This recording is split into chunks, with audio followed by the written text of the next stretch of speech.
Hello guys, இந்த video எதுக்குன்னு பார்த்தீங்கன்னா நான் ரெகுலராக 2 ஜூஸ் குடித்தனால என்னோட ஸ்கின் அண்ட் எனக்கு நிறைய ஹெல்த் பெனிஃபிட்ஸ் கெயின் ஆனதை பற்றி தான் இந்த வீடியோவில் நான் உங்கள் கூட ஷேர் பண்ண போகிறேன். ஸோ ஃபர்ஸ்ட் ஒன் வந்து ஏபிசி ஜூஸ். ஏபிசி ஜூஸ்னால் apple, beetroot and carrot juice இல்லை. நான் கொஞ்சம் டிஃப்ரெண்ட்டாக amla, beetroot and cucumber juice வந்து ரெகுலராக குடிச்சிட்டு வந்தேன். பிகாஸ் நம்ம ஒரு விஷயம் ஸ்டார்ட் பண்ணும்போது அதில் கன்சிஸ்டன்சி ரொம்ப இம்பார்ட்டன்ட். ஸோ ரெகுலராக நம்ம என்ன வெஜிடபிள் வாங்க முடியும், எதை வந்து நம்ம டெய்லி ஜூஸ் போட்டு குடிக்கிறதுக்கு ஈஸியான திங் இருக்கும் அப்படின்றத செக் பண்ணிவிட்டு அதை நம்ம கன்சிஸ்டன்சியாக டெய்லி வந்து குடிச்சிட்டு வந்தோம்னா நமக்கு ஈஸியாக சீக்கிரமாக வந்து உங்களுக்கு நல்ல ரிசல்ட் கிடைக்கும். ஸோ செகண்ட் ஜூஸ் வந்துட்டு தடி பூசணிக்காய் ஜூஸ்ன்னு சொல்லுவாங்க. ஸோ ஒவ்வொரு ஊரில் ஒவ்வொரு சொல்லுவாங்க, ஒவ்வொரு நேம் சொல்லுவாங்க.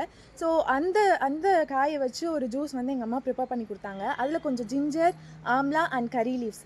இது வந்து நம்ம ஸ்டொமக் வந்து நல்லா க்ளீன் பண்ண யூஸ் ஆகும். அண்ட் தென் வந்து நமக்கு நிறைய டீடாக்ஸ் பண்ணுறதுக்கு அண்ட் வாட்டர் பெனிஃபிட்டும் வந்து இந்த ஜூஸில் நிறையா இருக்கும். ஸோ இந்த 2 ஜூஸ் குடிச்சிங்கன்னா உங்கள் ஹெல்த்தும், உங்கள் ஸ்கின், உங்கள் ஹேர் எல்லாமே வந்துட்டு நல்ல ஹெல்த்தியாக க்ரோ ஆக ரொம்ப ஹெல்ப் பண்ணும். ஸோ ஃபாலோ பண்ணுங்கள். இந்த மாதிரி உங்களுக்கு நிறையா beauty tips and health tips வேணும் அப்படின்னா என்னோட பேஜை ஃபாலோ பண்ணிக்கோங்க. Okay, bye bye, take care. Signing off, shadow girl.